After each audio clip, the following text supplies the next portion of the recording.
नमस्कार। आज हम लोग जो टॉपिक लेके आए हैं वो बहुत बहुत इम्पोर्टेंट टॉपिक है और उसका नाम है इमरजेंसी कॉन्ट्रासेप्शन। अक्सर लोग बोलते हैं मैंने इमरजेंसी कॉन्ट्रासेप्टिव पिल खा ली, मैंने इमरजेंसी कॉन्ट्रासेप्शन ले लिया था, मेरा अनसेफ सेक्स था। तो भाई ये इमरजेंसी कॉन्ट्रासेप्शन होता क्या है? तो इमरजेंसी कॉन्ट्रासेप्शन में दो चीज़ आती हैं। एक तो आपने पिल ली, दूसरा आपने कॉपर टी लगवाई। तो सबसे पहले हम बात करेंगे पिल पे, जो कि होती है आई पिल, जो कि ऑन काउंटर सेल होती है। पर ये जानना ज़रूरी है कि ये कब खाते हैं, इसके खाने की वजह से ये किस प्रॉब्लम कब आती है, जब आपका अनप्रोटेक्टेड इंटरकोर्स हुआ। और इसका सल्यूशन ये है कि आपने आई पिल ली, पर कैसे ली, क्या ली, इसके क्या बेनिफिट्स हैं, क्या नुकसान हैं। और इस मुद्दे पे हम डिटेल में आज बात करेंगे और टॉपिक है हमारा इमरजेंसी कॉन्ट्रासेप्शन। और मैं आपकी होस्ट और आपकी दोस्त doctor Arshi Iqbal, Arshi fertility and IVF research institute Kota से। और हम आपके लिए हर हफ्ते कुछ ना कुछ इम्पोर्टेंट टॉपिक्स लेके आते हैं और आज भी हम इसी श्रृंखला में बात करेंगे इमरजेंसी कॉन्ट्रासेप्शन पे। उसके कुछ क्वेश्चन आंसर्स लेंगे लास्ट में, तो प्लीज़ बने रहिए लास्ट के क्वेश्चन आंसर्स के लिए, क्योंकि ये वो क्वेश्चन आंसर्स हैं जो आपने सबसे ज़्यादा ढूंढे हैं, आपके सबसे ज़्यादा पूछे जाने वाले क्वेश्चंस हैं। और अगर आपको ये टॉपिक पसंद आए तो प्लीज़ इसको पहले लाइक एंड सब्सक्राइब ज़रूर कर दीजिए मेरे चैनल को, जिससे कि आपको मेरे लगातार टॉपिक मिलते रहेंगे। तो दोस्तों, आज हम बात कर रहे हैं इमरजेंसी कॉन्ट्रासेप्शन पे। और जैसा मैंने बोला, गोली वाला और कॉपर टी दो तरह से होता है इमरजेंसी कॉन्ट्रासेप्शन। तो हम डिटेल में पहले गोली पे बात करेंगे, फिर कॉपर टी पे बात करेंगे। तो गोली क्या होती है, आई पिल कब खाना चाहिए, कितनी देर बाद खा सकते हैं, कब इसका फ़ायदा होगा नहीं होगा, ये सारी चीज़ें।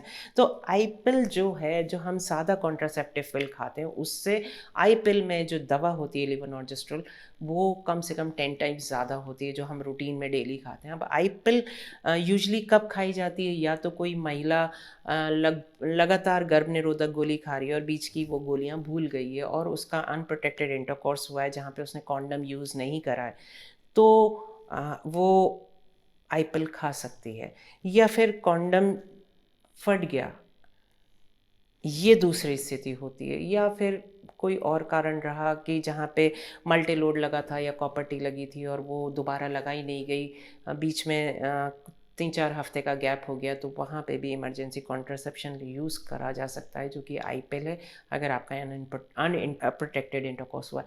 तो आईपिल जो है वो सिंगल एक गोली होती है, जिसकी मात्रा 1.5 होती है, और ये काफ़ी हैवी डोज गोली होती है। और आईपिल जो है, अक्सर लोग बात करते हैं मैंने गोली खा ली, मैंने, तो ये 72 घंटे के पहले खाना होती है। अब 72 घंटे होने का इंतज़ार मत करिए। सपोज़ आज अनइंटरप्टेड इंटरकोर्स हुआ, आप उसके फ़ौरन बाद खा लीजिए। आप इसका फेलियर रेट भी होता है। आईपिल ऐसा नहीं है कि 100% आपकी गर्भ को हटा देगी, लेकिन यहाँ पे जितनी जल्दी खाएंगे, सपोज़ आपने 72 घंटे के जस्ट पहले खाई, तो इसका जो सक्सेस रेट है वो 80% हुआ। लेकिन अगर इसको आपने तुरंत इंटरकोर्स के बाद, अनप्रोटेक्टेड इंटरकोर्स के बाद खा ली, तो इसका जो सक्सेस रेट है वो कम से कम 90 to 95% होगा। तो डेफिनेटली टाइमिंग बहुत इंपॉर्टेंट होती है कि आप इसको कब ले रहे हैं। तो इसको तुरंत ले लें, जितनी जल्दी याद आ जाए, जितनी जल्दी आप इसको खा सकें। 72 घंटे का इंतज़ार मत करिए। ये खा ली, इसके बाद आपने अगली बार संबंध रखा या अगली बार इंटरकोर्स हुआ, तो अगला भी खा लिया, फिर अगला भी खा लिया। तो प्लीज़ यहाँ पे ये चेतावनी है कि अगर आपको बार बार इसे महीने में खाना पड़ रहा है, तो ये इमरजेंसी कॉन्ट्रासेप्टिव नहीं रहा। इसको प्लीज़ आप रूटीन का दवा मत बनाइए, क्योंकि इसके अपने साइड इफ़ेक्ट्स हैं, वो भी मैं आपको पूरे बताती हूँ अभी आगे। तो इसको सिर्फ बहुत ज़रूरी है तो ही खाइए, अदरवाइज़ मत लीजिए। बार बार अनप्रोटेक्टेड इंटरकोर्स है तो आप हर बार इसे नहीं ले सकते। अगर ऐसा कुछ है तो फिर रेगुलर वाला यूज़ करिए, जैसे कि पिल्स आती हैं 20 दिन वाली, या कॉपर टी लग वाली परमानेंट, या कॉन्डम यूज़ कर लीजिए। अब दूसरा सवाल ये आएगा कि इसको खाने से कितने लंबे समय खा सकते हैं। तो ये सबसे पहले मैंने जो आपको जवाब दिया कि इसको बार बार नहीं खाना चाहिए, ये इसके अपने बहुत सारे नुकसान आते हैं। दूसरा ये है, कौन खा सकता है ये। तो जो भी महिला फर्टिलिटी एज में है, जिसके बच्चा लग सकता है, यानी कि जब मासिक आ रहा है वहाँ से और जहाँ तक मीनोपॉज नहीं हुआ है, तो कोई भी फीमेल जो कि फर्टिलिटी एज में है वो खा सकती है इसको। अब इसको क्यों बार बार नहीं खा सकते, एक सवाल आता है। तो मैंने अभी आपको इसका बोला था कि इसमें 10 टाइम्स मेडिसिन होती है रूटीन से, ये बहुत तेज़ दवा होती है, तो इससे आपको घबराहट, बेचैनी, चक्कर आना, अगर आप इसे बार बार खाएंगे आपके पीरियड्स अफेक्ट होंगे, क्योंकि ये बॉडी में रुकती है, इसका एक वॉश ऑफ टाइम होता है, उसके बाद ही ये आपके जिस्म से निकलेगी और फिर ये आपको उन जो साइड इफ़ेक्ट्स हैं उनसे निजात मिलेगी। ये काम कैसे करती है, अक्सर ये सवाल आता है। तो जब अगर इस ये अंडा बनने रिलीज़, जो oocyte रिलीज़ होता है ओवरी से, या तो अगर आपने टाइमली खाई है और अभी तक ओव्यूलेशन नहीं हुआ है तो ये ओव्यूलेशन को रोक देगी, होने नहीं देगी, डिले करेगी। और अगर ये ओव्यूलेशन हो चुका है तो ये कंसेप्शन में स्पर्म और जो oocyte का जो फर्टिलाइजेशन होता है उसको कहीं ना कहीं अफेक्ट हो करेगी, इम्प्लांटेशन को अफेक्ट करेगी। तो इसका मैकेनिज्म ऑफ एक्शन इस तरह से होता है।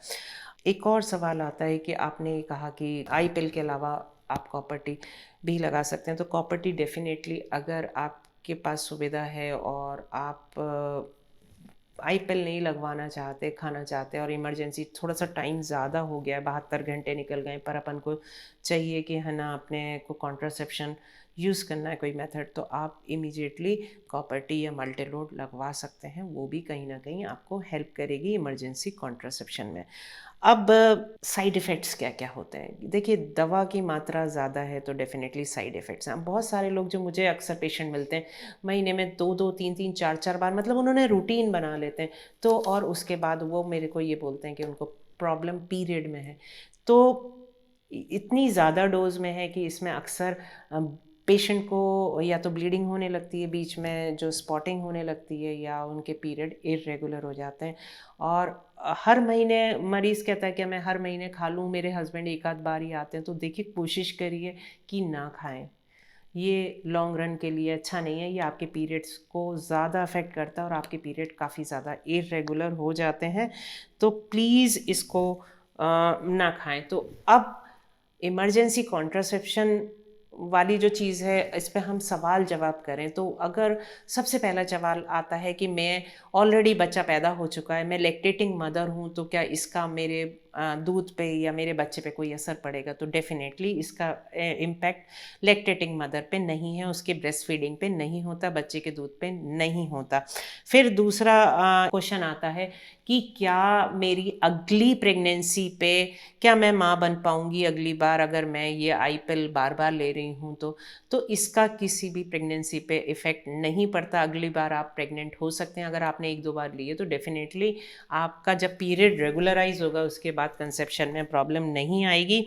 इसके अलावा जो बार बार मैं कितनी बार ले लूँ, तो देखिए, कोशिश करिए इसको ना लीजिए। अगर ज़रूरत पड़ती है बाय चांस तो एक आध बार ले ली तो बहुत सही है, लेकिन नो बार बार यूज़, नो यूज़ बार बार। बिल्कुल साफ बोल रही हूँ, बार बार नहीं इस्तेमाल करें। अगर आपको लग रहा है कि आपको बार बार ज़रूरत है तो गर्भ निरोधक के दूसरे जो तरीके हैं उनको इस्तेमाल करिए। इसके बाद आता है एक क्वेश्चन, सवाल कि कोई भी महिला जिसका वज़न ज़्यादा है, ओबीज़ है, और एक महिला जो हम एवरेज वेट मानते हैं 50 किलो का किसी भी इंसान का एक हमारे देश में, और अगर 50 से ऊपर है, सपोज़ ज़्यादा बीएमआई है, तो डेफिनेटली एक गोली भरपूर नहीं होगी। मतलब उनको उसकी जो डोज है वो हो सकता है काम ना करे, हो सकता है अबॉर्शन ना हो। जो एक सबसे बड़ा इसका जो इफ़ेक्ट है, जो क्वेश्चन आता है कि क्या मेरे पीरियड्स पे इससे असर पड़ेगा, तो डेफिनेटली ये हार्मोनल डिस्टर्बेंसेस होते हैं और आपके पीरियड इरेगुलर हो जाएंगे। आए दिन ब्लीडिंग हो सकती है, स्पॉटिंग हो सकती है, प्रोलॉन्ग पीरियड्स हो सकते हैं, और उसके लिए आपको डॉक्टर से कंसल्ट करना पड़ सकता है। अगर आप बार बार खाएंगे तो डेफिनेटली ये जो प्रॉब्लम है ये काफ़ी लंबी चलती है। तो इसीलिए मेरा सुझाव है कि आई पिल जब तक बहुत ज़रूरी ना हो, ना लीजिए। इमरजेंसी का मतलब है, इमरजेंसी रोज़ रोज़ नहीं होती। इमरजेंसी अपने आप में बताती है कि इमरजेंसी मतलब वंस इन अ वाइल, कभी बहुत आप को ज़रूरी हो तो डेफिनेटली इसका अपना नाम ही यही कहता है कि इमरजेंसी कॉन्ट्रासेप्शन। तो इसका इस्तेमाल बहुत सोच समझ के करिए और जितना ज़रूरी हो उतना लीजिए। और मुझे उम्मीद है कि आज की ये जानकारी आपके लिए बहुत लाभदायक रहेगी और ये उन सारे यंग कपल्स या लड़के लड़कियों के लिए भी बहुत इम्पॉर्टेंट है। इसमें आपको इमरजेंसी कॉन्ट्रासेप्शन की ज़रूरत पड़ रही है, उससे बेटर है कि आप कॉन्डम यूज़ कर लीजिए। इससे बेटर है क्योंकि उससे आप सेक्सुअली ट्रांसमिटेड डिजीज़ से भी बचते हैं, जो कि आजकल बहुत आम हैं, और जो लाइलाज हैं जैसे HIV, HPS एंटीजन, तो इससे भी बचा जा सकता है। और मैं हमेशा बोलती हूँ सेक्स एजुकेशन में भी और ऐसे भी कि always have protected intercourse, have safe sex, जिससे कि आप इन बीमारियों से बचे रहें। Thank you so much for patient hearing. और मेरी हमेशा ये ख्वाहिश है, मेरी हमेशा ये सोच रहती है कि मैं आप सब लोगों को ये सिखाऊं, ये छोटी छोटी चीज़ें, जिससे कि किसी को भी इन चीज़ों से परेशान ना होना पड़े, बीमार ना होना पड़े, सोचना ना पड़े। तो मेरी ये पहली कड़ी के साथ कि मैं ये एजुकेशनल वीडियोस छोटे छोटे से आपको बताऊं, जो आपको रोज़मर्रा की जो आपके जीवन में प्रॉब्लम्स हैं उनको सॉल्व कर सकें और आपका जीवन अच्छा बना सकें और पति पत्नी के बीच में प्रेम बना रहे। Thank you so much for patient hearing. अगर आपको ये टॉपिक अच्छा लगा है तो please like and subscribe my channel, and thank you so much for listening me. Thank you.